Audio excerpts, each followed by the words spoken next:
Bonjour à tous et bienvenue sur ma chaîne. Aujourd'hui, nous allons plonger dans mauvais dirigeant vs bon dirigeant.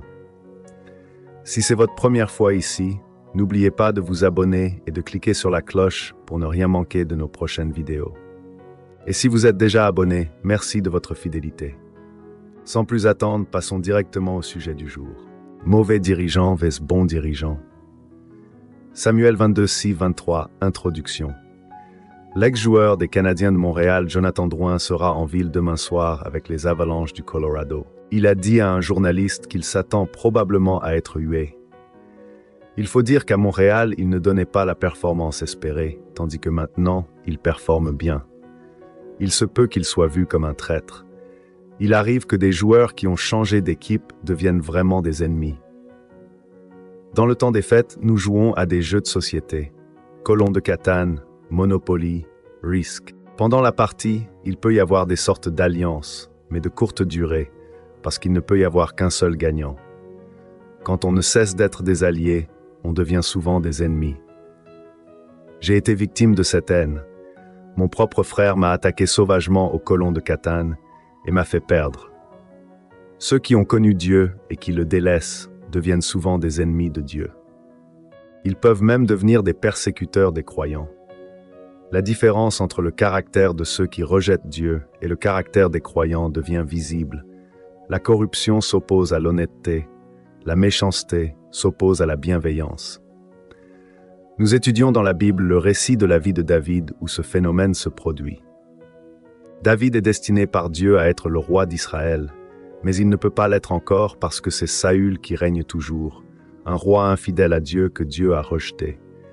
Même si David a bien servi Saül, mieux que tous ses hommes, Saül le voit comme un rival et veut le tuer. David est donc en fuite devant Saül et doit se déplacer de lieu en lieu. Nous sommes rendus au chapitre 22 de 1 Samuel, au verset 6. Nous allons étudier le reste de ce chapitre aujourd'hui en 3 parties. Les 2 premières parties montrent le comportement d'un dirigeant incroyant et la 3e, le comportement d'un dirigeant croyant. Commençons par 1 Samuel 22, 6, 8, 1. La corruption, la scène montre d'abord le roi Saül unit son autorité. Il siège à Giba dans sa patrie. Quand quelqu'un veut montrer que c'est lui le boss, il préfère se réunir chez lui. Il est assis sur la hauteur, sûrement sur la plus haute colline de l'endroit, pour que tous ceux qui viennent à lui doivent monter vers lui. Il est assis à l'ombre d'un tamaris, un arbuste qui peut atteindre 4,5 mètres de haut, mais qui ne permet pas à un grand groupe d'être à l'ombre. Un rappel de ses privilèges. Il a sa lance à la main. Pour se protéger? Non, plutôt pour rappeler sa royauté et son pouvoir. Anecdote, recommandation d'un designer de bureau de président. Chaise plus haute, bureau de travail fermé devant, diplôme ou autre distinction bien en vue.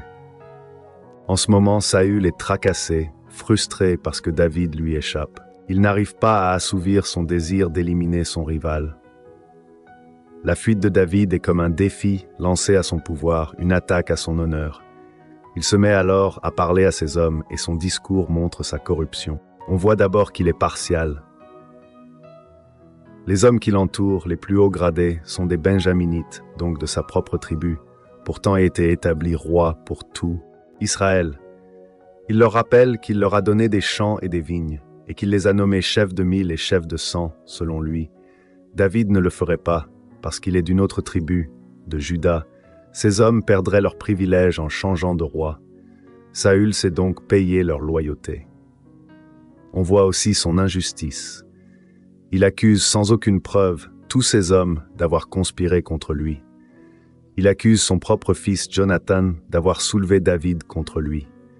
Il accuse faussement David d'agir contre lui alors qu'il n'a fait que le servir fidèlement, de lui tendre des embûches, alors qu'il ne fait que fuir pour sauver sa vie.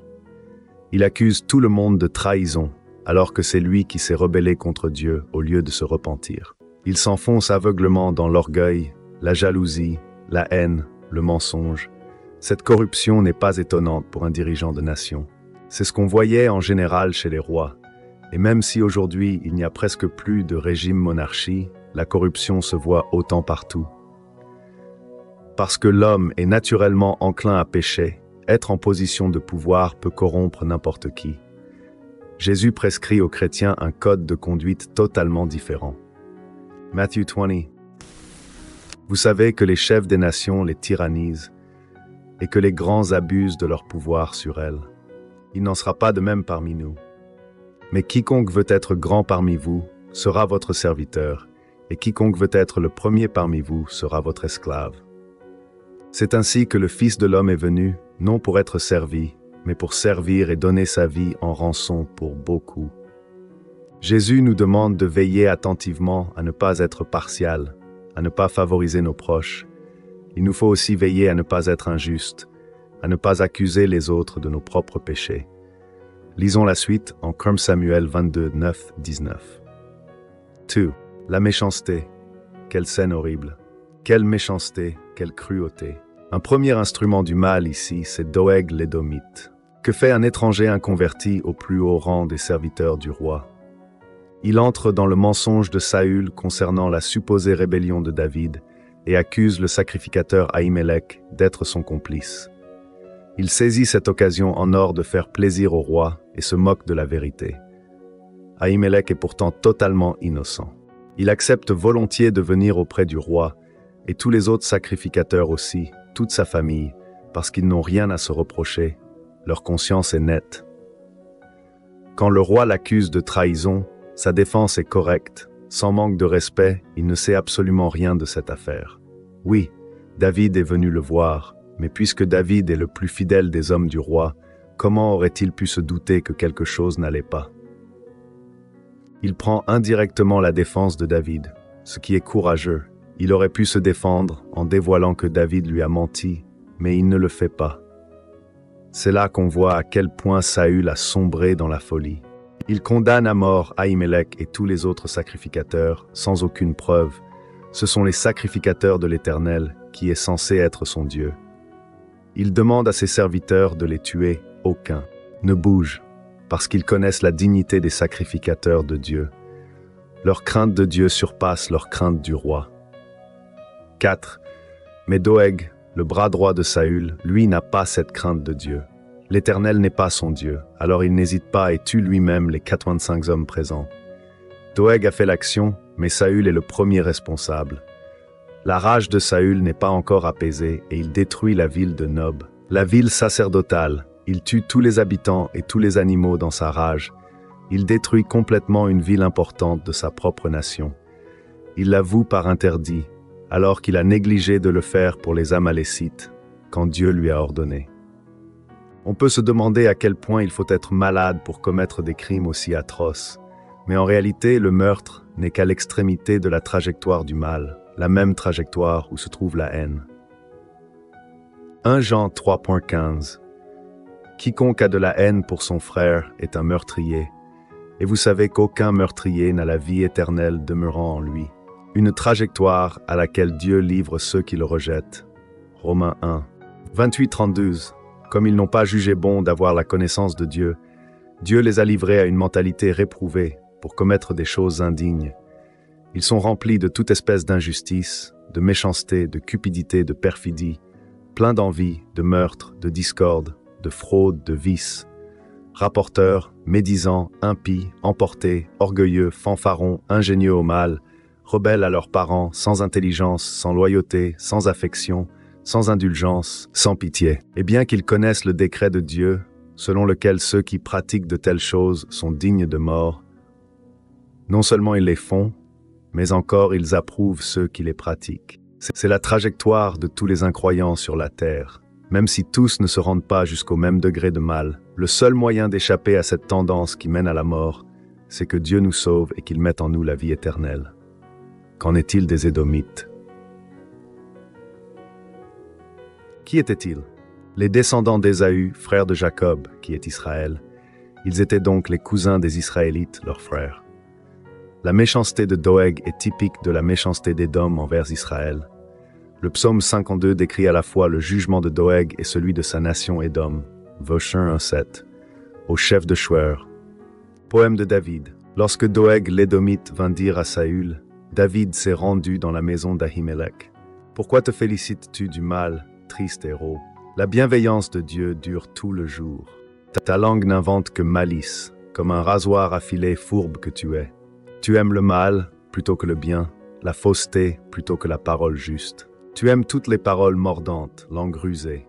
Aussi Dieu te renversera pour toujours, il te terrassera et t'arrachera de ta tente. Il te déracinera de la terre des vivants. 5. Plusieurs des prophètes de l'Ancien Testament, dont Abdias, soulignent les actions méchantes d'Édom envers Israël et annoncent sa destruction future.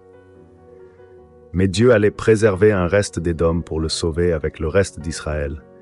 Le reste d'Édom est le type du reste des nations qui est sauvé et ajouté au reste d'Israël pour former le nouveau peuple de Dieu. Comme il est dit dans Actes 15, vous faites partie de ce reste que Dieu épargne, si vous croyez en lui et en son Fils Jésus, mort à votre place pour payer le prix de vos crimes. Veillons sans cesse à ne pas nous laisser aller à notre tendance naturelle, à la haine contre nos frères. Pardonnons comme Dieu nous a pardonné. Comme Jésus, rendons le bien pour le mal. Lisons la dernière partie en 1 Samuel 22, 20-23. Trop l'honnêteté et la bienveillance. Dieu est souverain. Même quand les pires crimes sont commis et que Dieu semble avoir perdu le contrôle, c'est son plan qui s'accomplit, selon sa volonté. Les habitants de Nob, tous ces sacrificateurs de la famille d'Ahimelech, étaient la maison du sacrificateur Élie, qui était corrompu et que Dieu a maudit, lui et sa descendance. 1 Samuel 2, 31-33.